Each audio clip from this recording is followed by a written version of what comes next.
Today is Generation Zero's 4th birthday, and the team have released something very cool in celebration of that date. They've released an awesome dev diary which shows loads of stuff, and there's loads of bits from the community and the team themselves.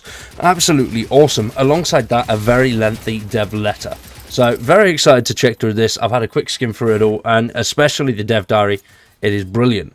I wasn't expecting anything for the 4th anniversary. It didn't look like we were actually going to get anything.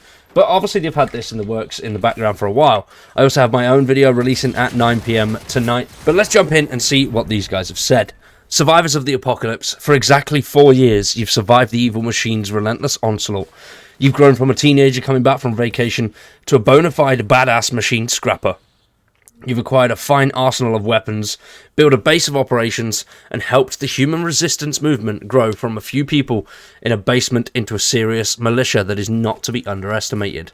But most importantly, you've kept your spirit. For every machine that is sent after you, there's another bullet in your magazine, another grenade in your pocket, and a medkit in your hand.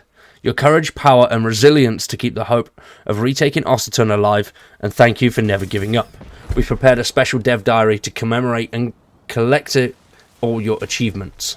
Have a quick look. So we're gonna have a little bit of a look at the letter, but first of all, let's jump in and see the dev diary. 4 years ago, we launched Generation Zero, and since then, players have been waging guerrilla warfare against the hostile machines that have taken over our version of 1980s Sweden. So to celebrate that, we wanted to share some of the stories from the past 4 years of Generation Zero. Damn, there's a lot. I'm the product owner on Generation Zero and have been for about 2 years now. My name is Emil Kraftling. I'm the creative director for Systemic Reaction. I was also the game director on Generation Zero when it launched. My name is Sarah St. Pierre. I am the executive producer for Generation Zero. Oh, that logo is During awesome. development, it was a really hot summer and our air conditioning broke in the office. So if you can imagine 20 odd game developers... The fucking AK sat in the background. That's cool. That's very cool. Each in tiny shorts and t-shirts. That's a pretty accurate picture of how the game was developed in that summer. So many research trips. We're based in Sweden. The game is based in Sweden. So we rented a car and went out in the country. We filmed a bunch of locations. We went to an actual bunker, took tons of pictures in it. When I first joined the project, I think that's Very when cool. I first realized players were doing what they called the Swedish space program, where they take as many gas canisters as they can. I remember this. The Swedish space program was absolutely insane. Literally blasting ourselves off from anything that we could find, getting to the tallest point and just blasting halfway across the map, or even blasting from one island to another, which was obviously quite naughty, but it was fun. And surround themselves with it and blow themselves into space. Before we launched the game, we had a beta, and the beta had locked off the first part of the world. If you moved out of it, we teleported you back in 10 seconds. We have these things called field radios, which is basically spawn points. Some of the community members realized, and they went to the edge of this island, and they put down a bunch of explosives, and they blew themselves over to the other part, and then they had 10 seconds to bring out a field radio, drop it, and then they were teleported back, and then they fast traveled to it, and they ran for 10 seconds and dropped another one. That really told us, okay, this is gonna be a fantastic and persistent community that's gonna do some crazy stuff. And damn right, it is a fantastic community. The Generation Zero community is absolutely amazing. It is one of the best game communities that I've ever been a part of. Everyone is just awesome, always out to help each other. It's a great feeling. It really is. And I think the community definitely make this game what it is. I can vividly remember the first time that I played Generation Zero after its launch. First hearing a tank and then first seeing the tank was just terrifying. Monstrous chaos, madness and mess. We had no ammo, ran away. We had not the guerrilla tactical fighters that we were intending to be at all. Oh goodness me, no, we did not survive that week. Every time I boot the game, I really shouldn't survive. The game is so hard, but I love it that way. There are so many Easter eggs in the game. We love Easter eggs. There's only one Easter egg that I've added myself. I shouldn't say what it is. I know The Stairway to Heaven. Ah, yes. That's a cool one, that is. That is a very cool one. One of our more narrative-focused designers, has put a likeness of herself in the game somewhere for players to find. Of course, many of the memorable moments come from playing together. We're usually 4 people, so we fill up the 4 slots. This particular time, one of our producers were ill, so he couldn't join. So as we were playing and talking about the development, just a random person from the community joined and started playing with us. Eventually, he started talking to us like, yeah, okay, I've played 20 hours. How much have you played? And I said, well, I played 600 hours. And he said, what? So we told him, yeah, we're actually the developers. And he was really excited. I hope it was his best session. The team really wants to engage with the community and try to, build the future of the game together. We have a really dedicated community. There's nothing more motivating than having people want to play the thing that you enjoy making. Like after 16 years of making video games for people, it's still the biggest driver that people want to play the games that you're making. It's so flattering. We have dedicated community members data mining like the 3D models and assets of the enemies and 3D printing them, painting them. Fantastic. Yes, the guy that does that is awesome. He's on Facebook more than anything else, but he does some really cool things, this guy. If you're part of the Facebook group, then you'll definitely see him on there at some point. I'm not going to say his name. I don't know if he wants it out there because he doesn't want to sell the models or anything, and I know a lot of people already harass him for it, but he does some really cool stuff. Creations, it's amazing. I'm just blown away by the excitement and the sort of creativity in the community. It's such a fantastic community. We're really happy to have it. That was absolutely brilliant. Absolutely amazing. I love that dev diary. So good. And you can tell how passionate the team are. One thing that I really would love to see from the community, from the team, is the dev letters being brought back. And I think that would make the game, it will bring so many players back in. Seeing those dev letters return and just seeing the progress and how things are going would be absolutely amazing. So, what have we got? We're back in now. We're going to look at the letter from the devs, which it's quite a lengthy one, but there's some very cool stuff in here. Going over a load of awesome stats, so very cool. As the developers were incredibly proud of the game Generation Zero has become over the last 4 years. What started out as a passion project to kick off Avalanche Studios' self-publishing division, Systemic Reaction has over the years grown into the perfect showcase for creativity, dedication, and effort our dev team puts into the games on a daily basis.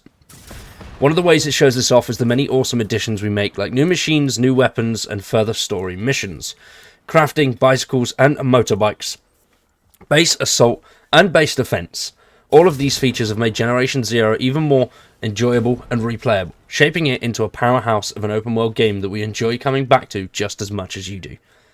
Another way we show our love for the game is by working with you, our community, as we continue to push through tough times. Of course, no project is without its challenges. Every team faces hurdles during a game's lifetime. At times, we had to delay futures due to schedule shifts, and occasionally annoying bugs slip through the cracks when we released a patch. The pandemic that's been affecting everyone on the planet for the last 2 years has also thrown its fair share of wrenches in the works. Then if you know, you know exactly how frustrating events like these are. What's important though is that we keep our eyes on the horizon, take in community feedback and work towards ironing out the kinks. Since Generation Zero's release, we've dedicated ourselves to improving the experience, and we intend to keep it that way. So hopefully, there is definitely more of a life cycle in Generation Zero. I don't know whether this is going to be the last year or not, but by this letter, I would like to think we've definitely got a little bit more. Since the game has been launched, we've seen 25 major patches, 2 story expansions, 60 new weapons added, 62 total devs credited, and 6,648 bugs fixed. Jesus, that is a lot of bugs. There's only, 6,000 more to go, I think? I'm not sure. I mean, so far I'm doing well. I know it feels like the bugs are definitely improving. Over the past few months, they've definitely been brought down quite a bit. I haven't had as many. I don't know if console is still struggling, but from what I've seen, it's definitely doing better than it was. Since we're committed to continuing to bring updates with meaningful content, both free and paid to the game, we're now working on creating a new public roadmap for the rest of 2023. The different building blocks are still in motion as of now, so we're not quite ready to share it, but we'll let you in on it as soon as we can. Now, as some of you may already have noticed, you've been able to get the Resistance Fighter apparel set from Rivals, as well as firework boxes from suitable loot sources in the game. Enjoy this day in a blaze of glory, and look good doing it. You all have the time you need to collect these items, and oh wow, they're going to be running up until the 10th of April. Okay, that's a nice one. Nice, that's a hell of a long time for an event. Now, it's impossible to celebrate 4 years of a game's lifespan without dedicating a huge part of the celebration to the amazing community that kept it alive for all this time. Your continued interest and support is inspiring and means so much to us. It is thanks that we can keep telling this story of machines and men that we love so much. Nobody is better at turning machines into shooting practice than you.